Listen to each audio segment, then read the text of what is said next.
Morning, everyone. My name is MightyStream. I'm going to do our January the 7th spiritual principle a day in a meditation. Now, let's go ahead and get into it. The title of that meditation is Faith in the Program and Each Other. Faith is what keeps us doing the footwork, even when we can't see the reason.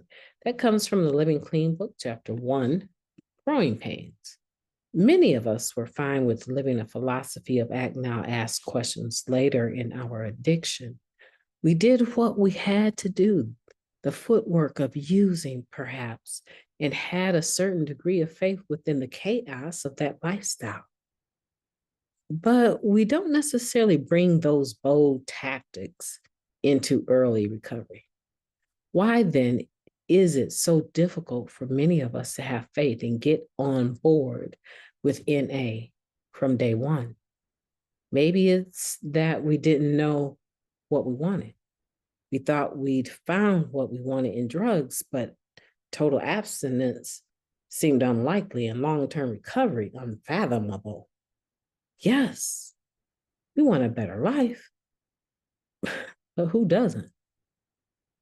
It's suggested we go to meetings, help set up the room, read the book, call a member when we're feeling squirrely, ask someone to be our sponsor so they can take us through those unfathomable 12 steps.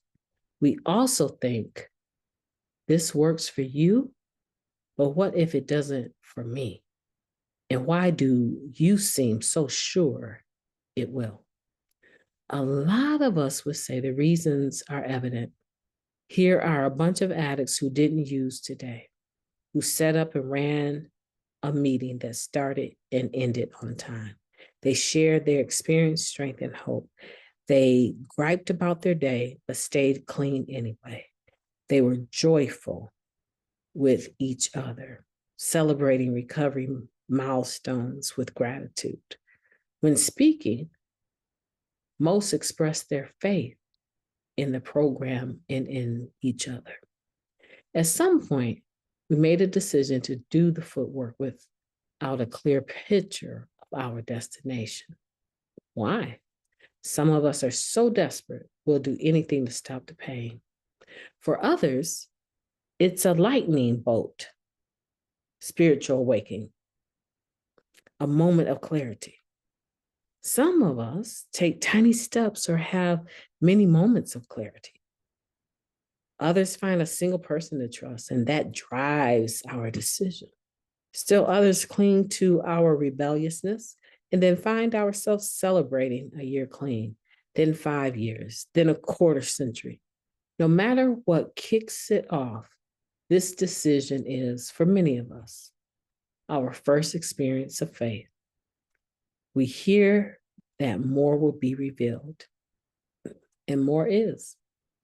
I see abundant evidence around me that NA works. I just need a bit of faith every day to keep me willing to follow my path of recovery. Let's take a moment of silence, followed by the we version of the Serenity Prayer. A moment of silence now, please.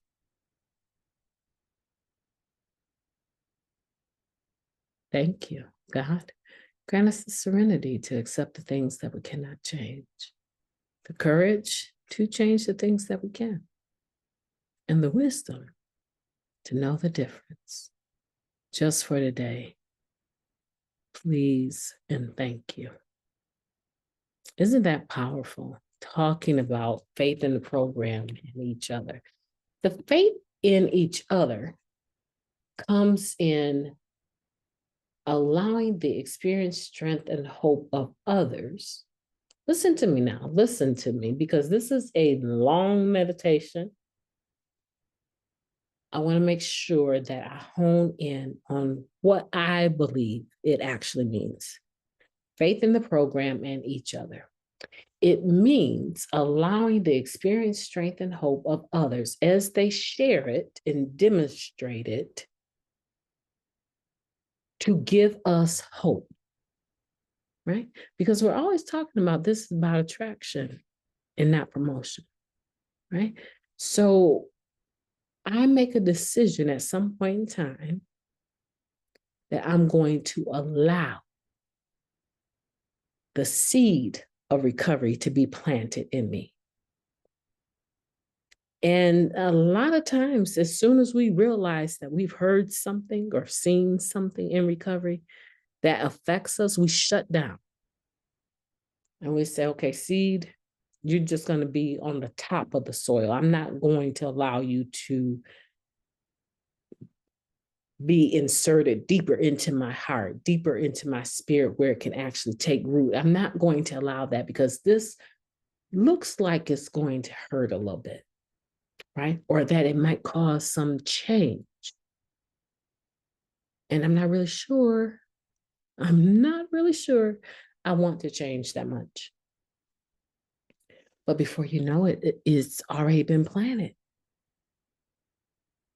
Let me tell you a little story about something and see if I can't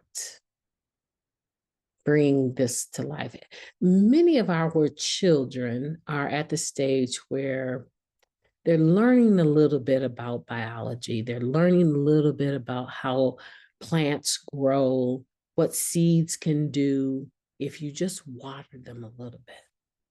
And it never fails. Somewhere around 4th, 5th grade, your kids come home and they're given these seeds. And they're given a little tiny thing. It's kind of short, right? It looks like a slide, but it's not a slide, right? It's something that has a little bit of depth, maybe a centimeter or half of a centimeter to it, a little bit of depth to it. Some soft napkin or tissue, right? It just kind of looks like cotton in a sense. And the seed is supposed to be placed there in a little bit of water. And then you take a plastic cup and put it over it. So you create, in a sense, like a greenhouse. And the children watch as that seed goes from being hard to actually softening because of the moisture, cracks. Before you know it, you have a small sprout. And even that sprout, as tender as it may be, if you take really good care of it, you can transfer it to a pot, and then you can transfer it from the pot, depending on your season, into your ground outside. And the fruit coming from that seed, you can use it to nourish your family. You know, my family and I, we have grapes, we have 3 different types of apples, we have peppers, we have some tomatoes, we have different things that we grow. And I always enjoy the fruit of my garden, right? I always enjoy my vegetables and my fruit. And I really enjoy when I go grocery shopping. I don't have to spend all that money for it. But here's the point. I don't plant an apple seed thinking that I'm going to get oranges. And it really doesn't take that much for a seed to sprout, just a little bit of watering. So what's the point? When someone is sharing their experience, strength, and hope, that seed is dropped. That seed of recovery is dropped into your spirit. And the watering that takes place doesn't require a lot. All it requires is time and patience and some thought, not a lot of thought. Once you know to do better, you generally will do better. So once that seed is planted, there's some natural things that will follow, and really not a lot is required from you. I'm not going to go so far to say that you don't have a choice. You can always uproot it, always relapse, right? You can always do that if you want. Or give it some time, see what type of fruit grows from this seed of recovery, and make a decision later to put it in a pot with some soil and monitor it. In other words, work your steps, call your sponsor. You see where I'm going with this. Make meetings. And then at some other point in time, if you like what you see, you can go ahead and transplant it over into your backyard and really watch it take off. Sponsoring others, sharing, being asked to speak in places, doing service work, and the fruit that comes from that. You'll eat off of that, meaning that you'll be able to benefit from it, and even your family. That is having faith in the program and in each other. A lot of times our faith in ourselves may not be that great. We may actually be struggling. But that's just like tonight. That's the time where you want to take a risk to some degree and open yourself up to someone that might just be working with a little bit more than you, just for that moment, just for today. This is what I call easy peasy. We're doing it one day at a time, having faith in the program and in each other, in all of us. Just to be fair, will experience the truth of this meditation in different ways. And you know what? That's quite all right too.